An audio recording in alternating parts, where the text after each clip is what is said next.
Hola, muy buenos días a todas, a todos y a todes.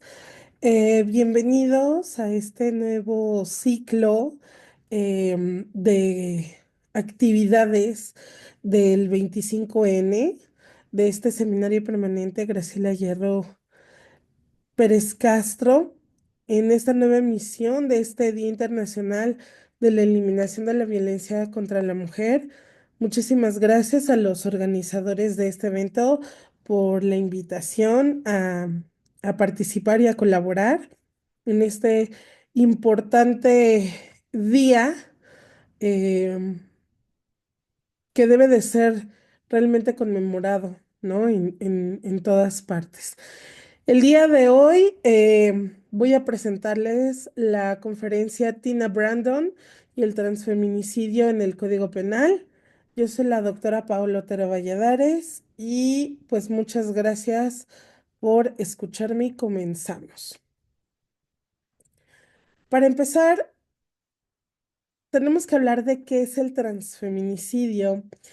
El transfeminicidio es esta conducta sumamente violenta, ¿no? Es una violencia extrema que resulta en terminar con la vida de una mujer trans por el simple hecho de la identidad de género que tiene. Las personas miembros de la comunidad LGBTIQ+, han llevado a cabo una lucha constante eh, en el exigir que se les reconozcan y respeten los derechos que se deben de tener por el simple hecho de ser personas sin importar la identidad u orientación que se tenga, ¿no? Ahora, si ser mujer representa también una situación de desventaja social por los distintos feminicidios, etcétera, esta situación todavía se agrava más cuando hablamos de mujeres trans, porque por lo menos las mujeres ya han logrado tipificar el delito de feminicidio, ¿no? En todo el territorio nacional. Pero no ha sido así en el caso de un transfeminicidio. Esta es una lucha que todavía se tiene en la mayoría, si no es en el 99%, 98% del territorio nacional y en muchas, muchas partes del mundo. La violencia sistémica que viven los miembros de la comunidad LGBTIQ+ es demasiada. En este contexto, yo les voy a hablar de Brandon Tina, este transfeminicidio que ocurrió en el año de 1993 en Estados Unidos, ¿sí? Este caso, pese a que no es el primer caso que ocurrió, el primer transfeminicidio que ocurrió en el mundo, sí es un caso que sí conmocionó a Estados Unidos, a la comunidad LGBTIQ+, porque hizo evidente o ilustra estas raíces de de la transfobia, perdón, y la falta de protección institucional a las personas que son trans, ¿no? En nuestro país, como ya les dije, este delito o este tipo de violencia más bien sí plantea preguntas que deben de ser respondidas de manera urgente en nuestro país y en todo el territorio nacional. ¿Sale? Ahora sí, vamos a adentrarnos a saber quién es Brandon Tina. No, Brandon tiene una historia de violencia y discriminación. Tina Renee Brandon fue una persona transgénero. Ella nació como mujer, pero nunca se identificó, nunca se sintió identificado con el género con el que nació. Por lo tanto, decidió vivir con el nombre Brandon Tina, ¿sí? A él, perdón, se le llamaba Brandon. Nació en Lincoln, Nebraska, en 1972. Esto quiere decir que cuando a él lo privaron de la vida tenía tan solo 21 años de edad, ¿sí?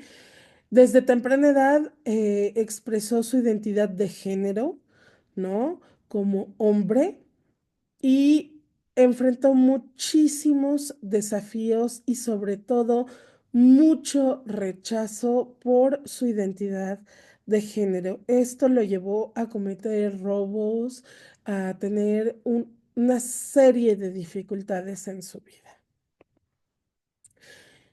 En 1993, Brandon decide mudarse a Falls City y conoció ahí a Lisa Lambert. En un bar la conoció y Lisa decidió presentarle a sus amigos. Entre ellos estaba Lana Tisdale, que es la persona que vemos en esta fotografía. La persona de la izquierda es Brandon, ella es Lana. Lana tenía tan solo, o tiene, en ese entonces tenía tan solo 19 años. También Lisa le presentó a Brandon a John Loder y Marvin Tom Nissen. Ellos dos eran ex convictos, ya habían estado en prisión por otros crímenes, ¿no? Recuerden que en Estados Unidos se denominan crímenes, no delitos. Y pues Brandon decide comenzar una relación con Lana. ¿Qué sucede? Brandon llevaba ya también cometiendo una serie de delitos y decide falsificar un cheque. A raíz de que va a tratar de cambiar el cheque, lo detienen y entonces lo mandan a la cárcel de mujeres. Es ahí donde Lisa, Lana, John, Tom y todos los que conocía en Falls City se enteran de su verdadera identidad porque esta aprehensión de Brandon fue transmitida en los medios de comunicación de esa comunidad. Entonces, a raíz de que se da a conocer esta situación, pues Brandon fue acosado, golpeado y lamentablemente fue brutalmente violado por parte de John y de Tom.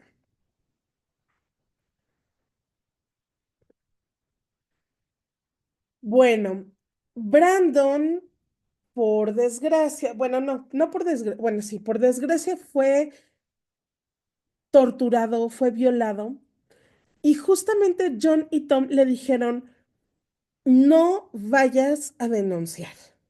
Porque si tú denuncias, nosotros vamos a acabar con tu vida. Literal, o sea, como dicen en nuestro país, se la cantaron directita. Te callas, ¿sí? Cuando se enteran de la verdadera identidad de Brandon, la toman por la fuerza o lo toman por la fuerza, lo suben a un vehículo, se lo llevan a un lugar apartado, a un lugar cerca de una empacadora y ahí pues lo obligan, ¿no? Le bajan los pantalones, etcétera, lo violan en repetidas ocasiones, lo golpean, etcétera.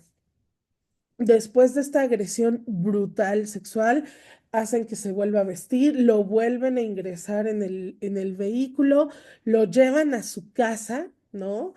Lo estaban obligando a que tomara un baño para borrar todas las evidencias físicas, pero Brandon logra escapar por la ventana del baño. Después de que Brandon logra escapar, acude a las autoridades, a la policía, y denuncia, pese a que le dijeron en reiteradas ocasiones que no denunciara porque si no le iban a quitar su vida, Brandon decide denunciar para que a lo mejor ustedes ahorita dirán, pero ¿cómo no se dieran cuenta de que era hombre? Bueno, como podemos verla en las fotografías, ella ocupaba, o él ocupaba en ese momento ropa masculina, sí, pero además se vendaba los pechos para que no se vieran, utilizaba un calcetín para que aparentara tener un pene, etcétera, ¿no? Y pues su voz asemejaba a la de los varones, ¿no? Entonces llega al hospital, le toman, obviamente se dan cuenta de que fue agredido sexualmente, o bueno, en este caso, agredida sexualmente. ¿Por qué lo digo agredida? Porque pues bueno, los miembros del hospital se referían a esta persona como ella, le decían te violaron, ¿no? Le tomaron las muestras, ¿no?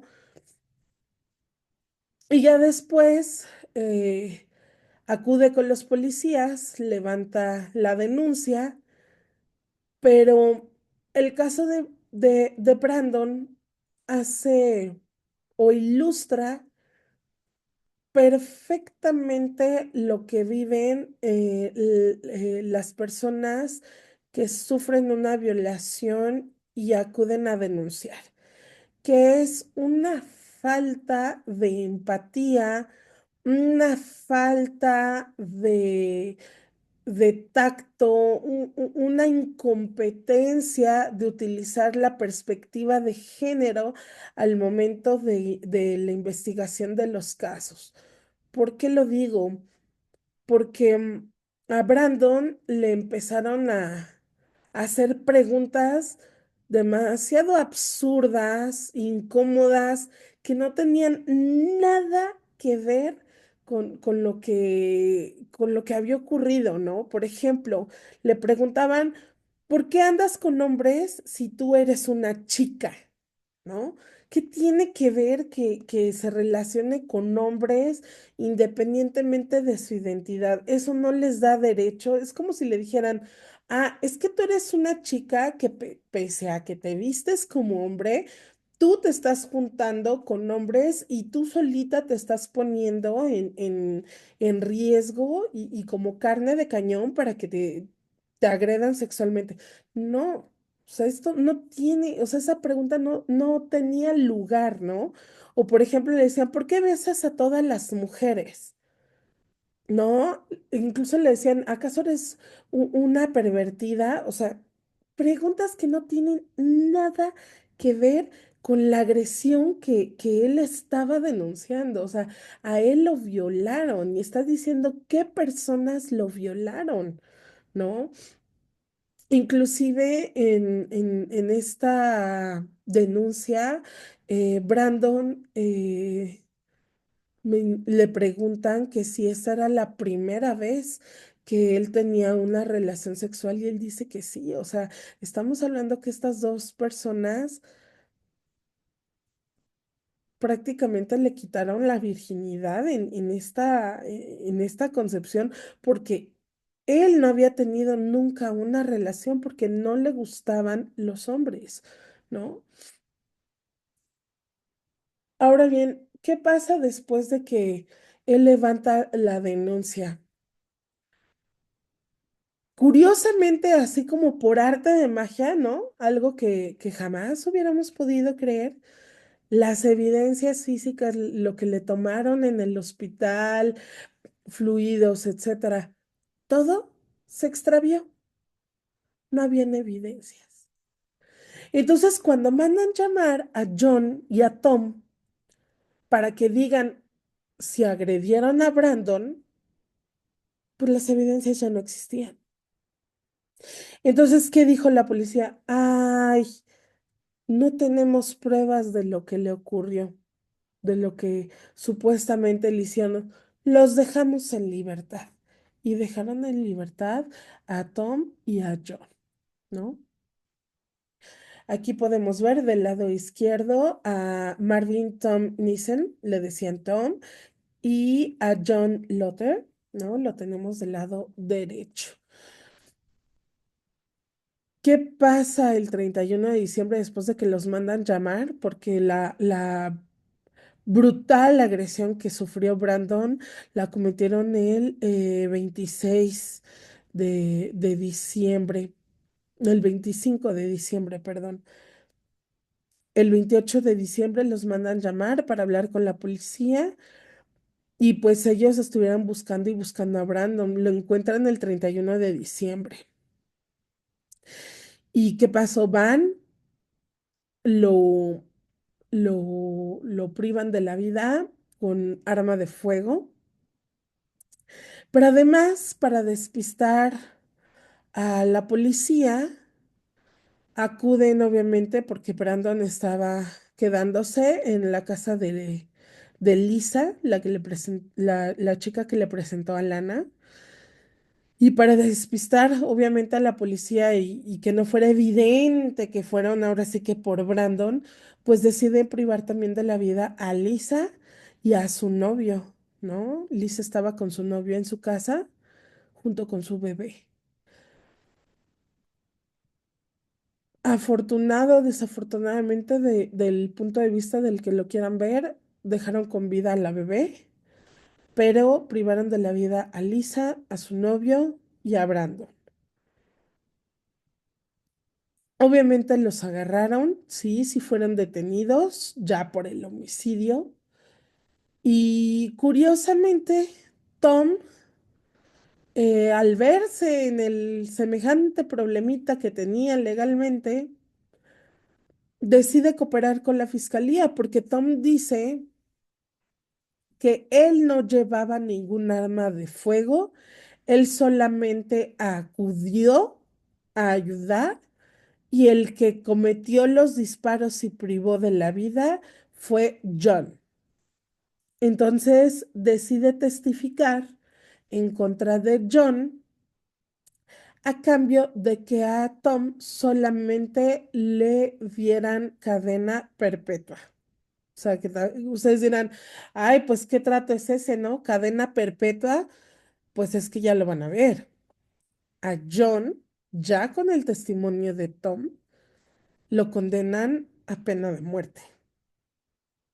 Entonces, para que no lo maten, Tom decide llegar a un acuerdo con la fiscalía, cooperar y testificar en contra de John, diciendo que John fue el que disparó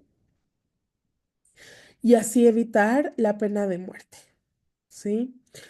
Ellos fueron sentenciados en el año de 1996, 3 años después del transfeminicidio de Brandon.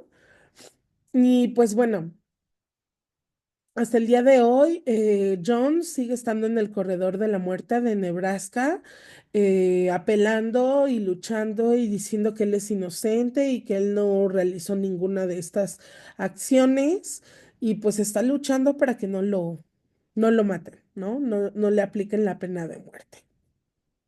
Y pues bueno, ya sabemos que Tom pues va a estar en prisión el resto de su vida.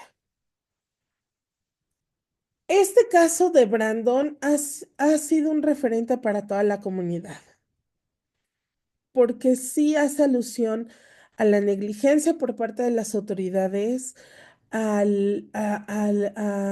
cometer crímenes de odio por razones de identidad de género. O sea, esto no es razón de género, ya lo vamos especificando un poquito más como identidad de género a la falta de mecanismos legales, de una competencia por parte de las autoridades para darle la relevancia que tienen estos casos. Ahora sí vamos a adentrarnos al delito de transfeminicidio, que es, como ya lo dijimos al principio, es una forma violenta extrema que afecta principalmente a las mujeres trans y personas trans femeninas, ¿sale? Y al igual que el feminicidio, pues el transfeminicidio reconoce que los crímenes no solamente son por odio, no es odiar a las mujeres, sino que también tiene este componente de violencia de género y reconoce además este delito la vulnerabilidad que tienen las personas transfemeninas, ¿sí? ¿Por qué? Porque además, bueno, se agrava un poquito más la cosa porque por ser trans son víctimas de discriminación, acoso y muchas veces los delitos que se cometen es por razón de su identidad de género.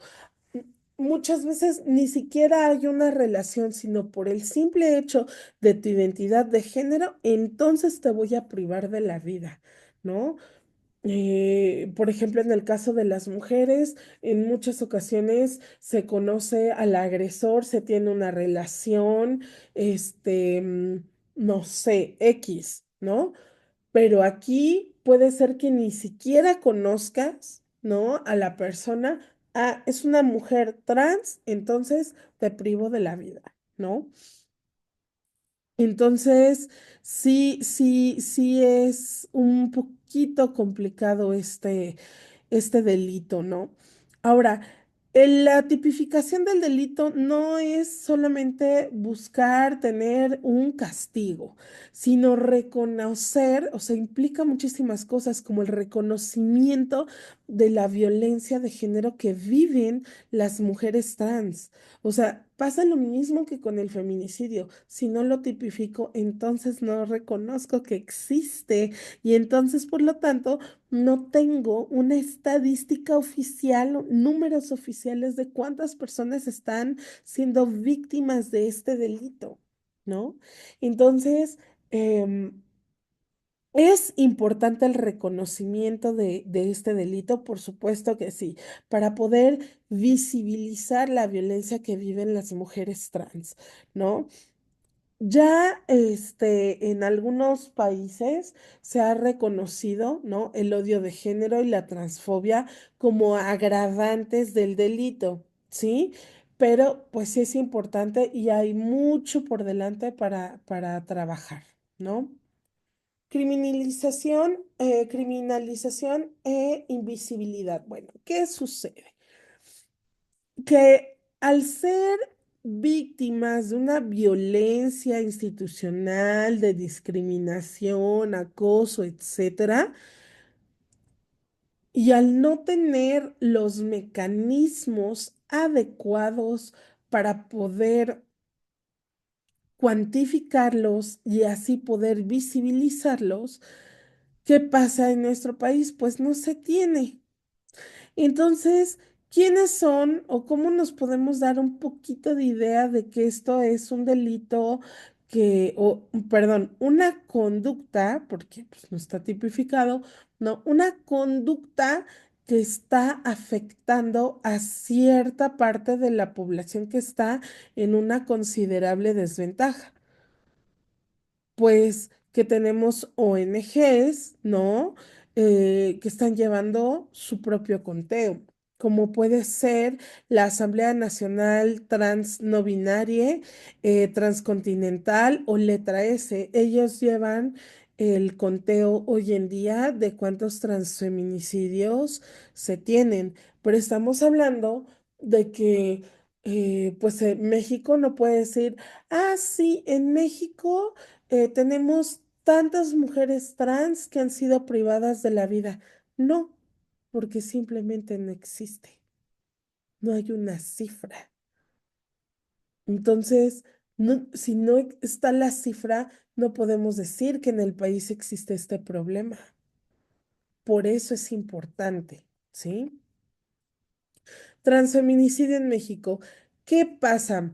Hasta el 5 de septiembre de este año, estas organizaciones, estas ONGs o estos colectivos, ¿sale? Habían contabilizado 50 transfeminicidios tan solo este año. El año pasado fueron 43, ¿sí? O sea, la cifra va en aumento, no está disminuyendo, va en aumento, ¿ok? Entonces, este año llevamos 50 y el estado donde más transfeminicidios ocurren es en la Ciudad de México. Es aquí. De esos 50, 11 se llevaron a cabo aquí en México. Ahora, ¿qué tipo de víctimas son? Sí, ya sabemos que son víctimas trans, ¿no? Bueno, sí, sí son víctimas trans, pero eh, ¿qué tipo de víctimas son? Ah, bueno, pues estamos hablando de que la mayoría de las mujeres trans que han sido víctimas de transfeminicidio son mujeres que se dedicaban al trabajo sexual. Ojo, no quiero que piensen que el que se dediquen al trabajo sexual sea, eh,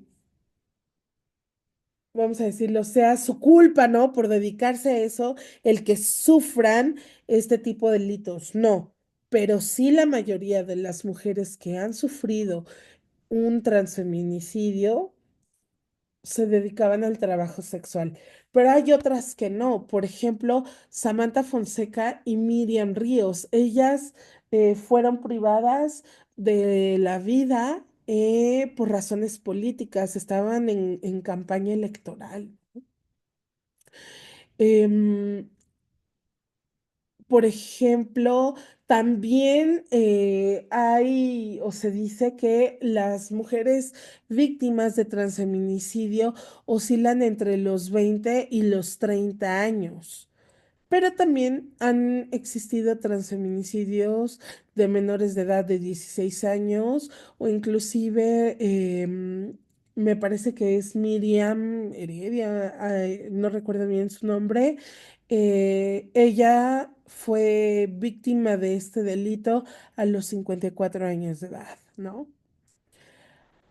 Ahora, ¿por qué viene a colación este tema? Pues nosotros también tuvimos, lamentablemente, nuestra Tina Brandon, ¿no?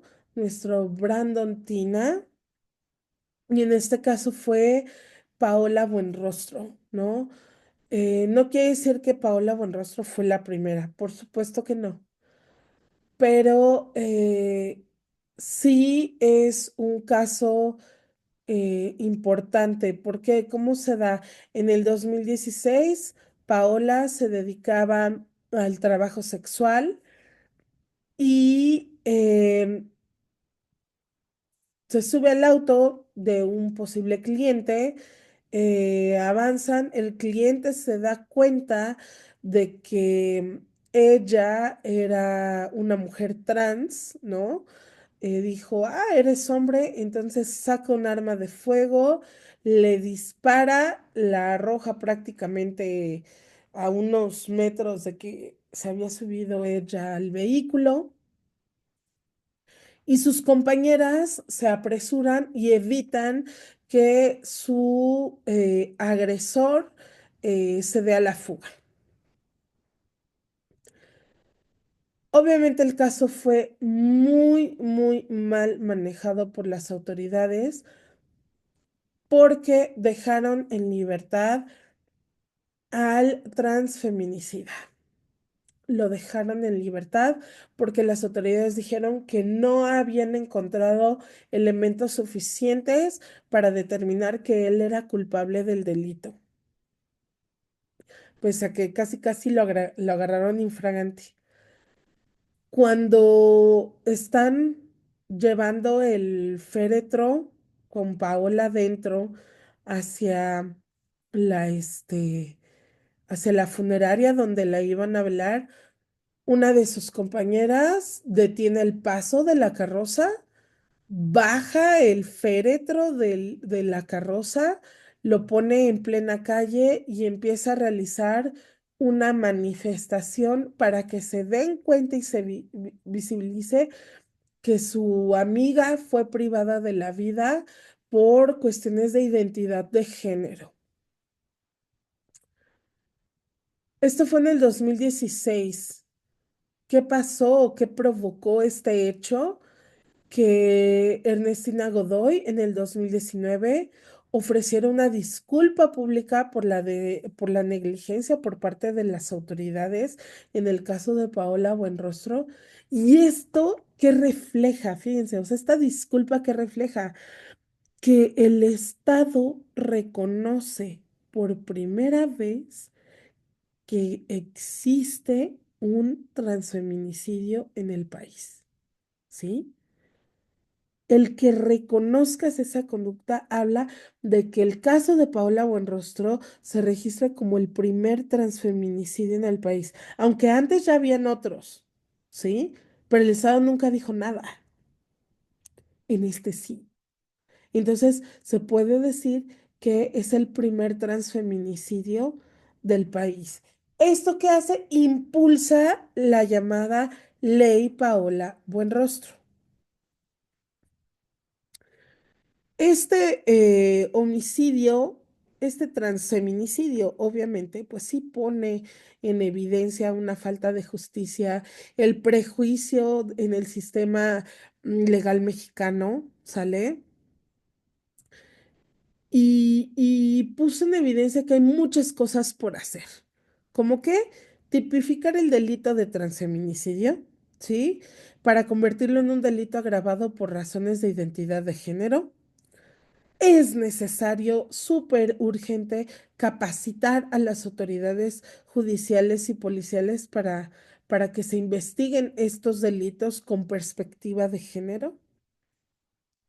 Generar estadísticas oficiales para poder decir, van 50, van 55, van 60, van 70, ¿sí? Y entonces, al tener una estadística, puedes generar una política de prevención efectiva. Reconocer las identidades trans es sumamente importante. ¿Para qué? Para que al reconocerlas puedes respetarlas a través de procesos y documentos oficiales. Tipificación del delito en nuestro país. Sé que anteriormente les dije que no estaba tipificado, pero ¿qué pasa? A Paola Buenrostro la privan de la vida en el 2016. Bueno, tuvieron que pasar 8 años. ¿Para qué? Para que el gobierno, o sea, fíjense, en el 2019 ofrecen disculpas, pero es hasta este año donde ya se emite o ya lleva a cabo la ley Paola Buenrostro, ya se legisla, etcétera, y entonces ya es un delito de transfeminicidio, ya se convierte en delito. 8 años.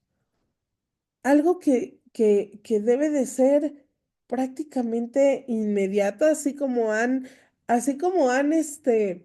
aprobado reformas constitucionales de manera rapidísimo, al vapor de un día para otro. Ah, no, aquí no. Aquí tuvieron que pasar 8 años para que para que esta conducta pudiera ser tipificada como delito. O sea, ahí también hacemos evidente cuáles realmente son las prioridades del Estado. Esto no me importa, esto lo puedo dejar, lo dejamos para después, cuando haya más tiempo, en la siguiente legislatura, etcétera, etcétera, ¿no? Y es dejarlo atrás, atrás, atrás y para después y para después. El 23 de agosto del 2024 ya se emitió el decreto a través del cual se tipifica por primera vez el delito de transfeminicidio en nuestro país, pero solamente es en la Ciudad de México. Pero bueno, por algo se empieza. Ya empezamos aquí en la Ciudad de México. Así como comenzaron a despenalizar el aborto aquí en la Ciudad de México, admitir el matrimonio igualitario aquí en la Ciudad de México, y esto se fue copiando en otros estados, que costó tiempo, marchas, trabajo, etcétera. Pues bueno, por algo se empieza. Entonces, se tardaron 8 años, ya se logró aquí en la Ciudad de México. Esperemos que próximamente el Estado de México, Puebla, Veracruz, etcétera, y así que se lleve a cabo en todo el territorio nacional, ¿no? Bueno, vamos a ver esta parte. ¿Qué dice este decreto? Fíjense, artículo 148 ter del Código Penal de la Ciudad de México, ¿sí? Volvamos a repetir, solamente está tipificado como delito aquí en la Ciudad de México. Dice, comete el delito de transfeminicidio quien por razón de identidad de género o expresión de género prive de la vida a una mujer trans o a una persona cuya identidad o expresión de género real o percibida se encuentre dentro del espectro femenino de género. Ahora, cuando hablamos de razones de identidad o expresión de género, hay que ser muy puntuales y es lo que nos dicen ahí. ¿Cuándo podemos decir que este cuerpo que estoy viendo sin de aquí, es un delito de transfeminicidio por razones de identidad o expresión de género? Bueno, cuando la víctima presente signos de violencia sexual de cualquier estilo, tenga lesiones infamantes, ¿sí? Existan antecedentes que digan que se le rechazó verbalmente, ¿no? Ya saben, estos insultos que se dan en la calle. Haya existido una relación entre víctima y victimario, ¿no? Una relación que puede ser amistad, jefe, docente, etcétera, o haya existido una relación de parentesco, que que el cuerpo de la víctima esté expuesto, exhibido o depositado en algún lugar público, que la víctima haya sido incomunicada, ¿sí? Que la víctima se haya encontrado en un estado de indefensión. Fíjense, cuando las pertenencias de la víctima sean despojadas, destruidas, incineradas, fíjense, aquí hay algo muy interesante, o intercambiadas por otras respectivo a al género masculino. Es decir, si se ve evidente que ella es una mujer trans y le quitan la ropa y le ponen ropa de hombre, ahí tenemos que esto fue por cuestión de identidad de género, ¿sí? Muchas de estas causales se parecen en el delito de feminicidio, ¿sí? Pero cuando vemos que es una mujer trans, que hay ciertos elementos que te hacen indicar que no es una mujer cisgénero, sino es una mujer trans, entonces lo vamos a tipificar como el delito de transfeminicidio. ¿Qué penalidad tiene?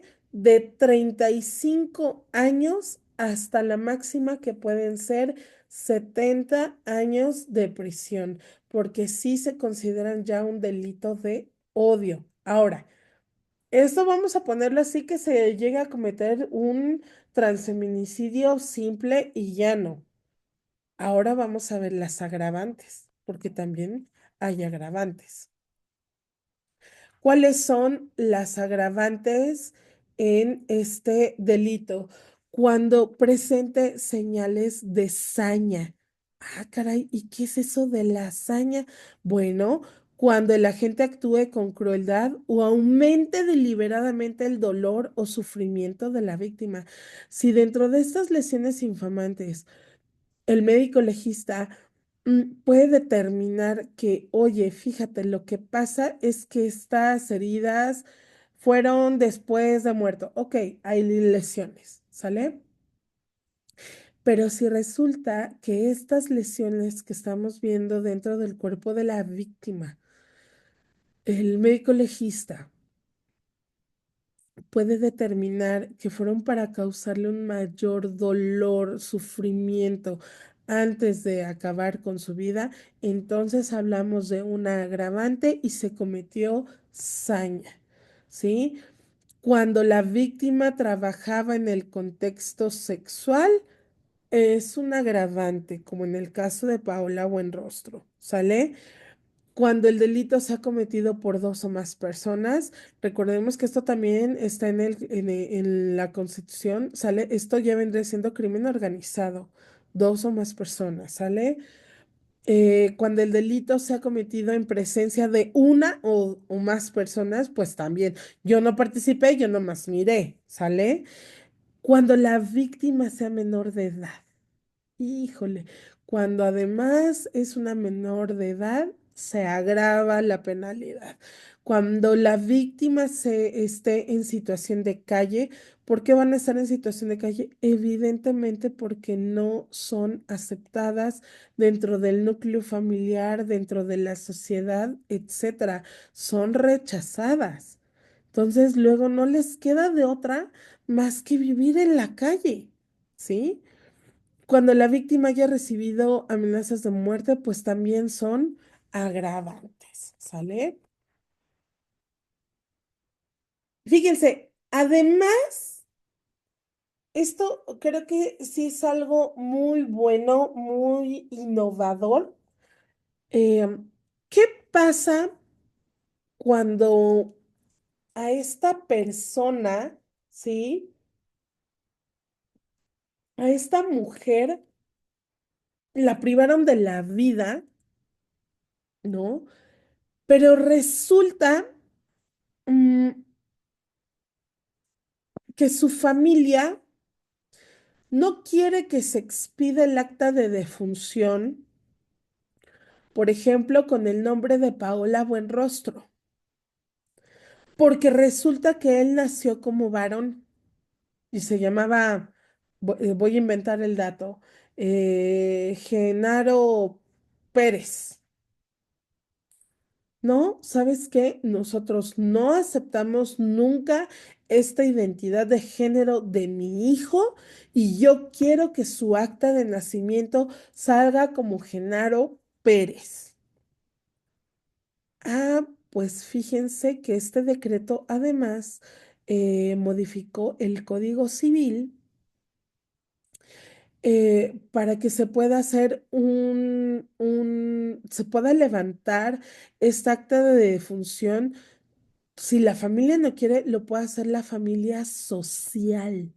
Ya crearon una figura que se llama familia social. Ah, chingo, ¿y quiénes son la familia social? Fíjense lo que dice, el círculo más cercano de la víctima, amistades, compañeros o compañeras de trabajo, ¿sí? O de vivienda o cualquier otra persona que haya tenido una relación estrecha y reconocida con la víctima. Sí, es que los papás no quieren que el acta de defunción salga con el nombre de Paola, quieren que salga con el nombre de Genaro. Pero ¿saben qué? Yo, que soy amiga de Paola, yo sé que Paola no veía a su familia desde hace 25 años porque ellos la rechazaron. Entonces, yo puedo ir y pedir que se expida el acta de función con el nombre de Paola, porque yo formo parte de su familia social. Fíjense, está interesante, ¿eh?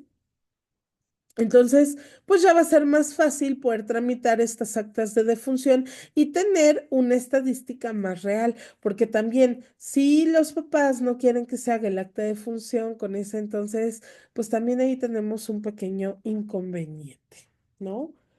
¿Qué otro? Además, la reforma cambió la ley orgánica de la Fiscalía General de Justicia, en donde dice que se tiene que capacitar, obviamente, a las fiscalías, policías, etcétera, para que no lleven a cabo una revictimización y entonces investiguen estos crímenes, estos delitos con perspectiva de género y además deben de generar datos estadísticos, informes trimestrales sobre los delitos realizados en contra de la comunidad LGBTIQ+.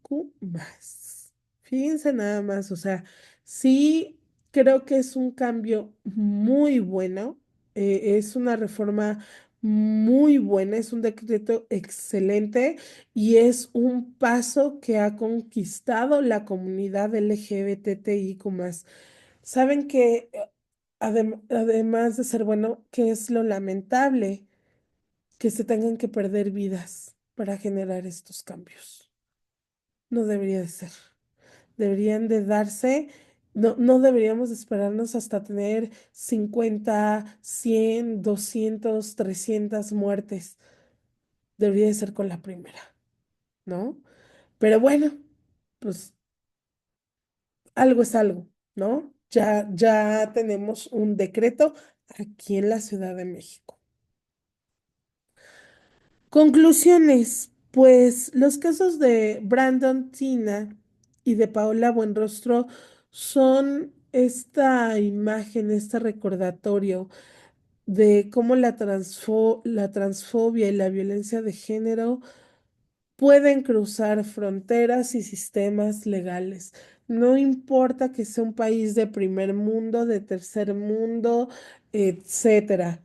Estos casos cruzan fronteras, sistemas legales, y así como no está tipificado en todo el territorio nacional, hay países primermundistas que ni siquiera han comenzado ningún estado en tipificarlo. ¿Sale? En México, pues ya se comenzó. Solamente es un estado. Faltan muchos, prácticamente es todo el territorio nacional. Pero, pues necesitamos comenzar por algo para no seguir perpetuando la impunidad y negarle la dignidad a las víctimas de este delito. Incorporar este término en los códigos penales fortalece obviamente este marco legal, pero además va a generar con esto una sociedad más justa e inclusiva, porque ya no están a la sombra, ya ya las tipificas, ya lo tipificas, ya las ves, ya cuentan, ya generan un dato, ya no están desconocidas, ni para el país, ni para el mundo. Y pues bueno. No se trata solo de reconocer vidas trans, sino de protegerlas y asegurar que la justicia no sea un privilegio, sino un derecho. Les agradezco a todos su atención en esta ponencia. Espero que haya sido de su agrado y que reflexionemos sobre, aceptemos, toleremos y ayudemos a que cada una de las identidades o expresiones de género que existan sean respetadas en todos y en cada uno de los rincones del planeta. Muchas gracias a todos y espero que nos escuchemos para la próxima. Gracias.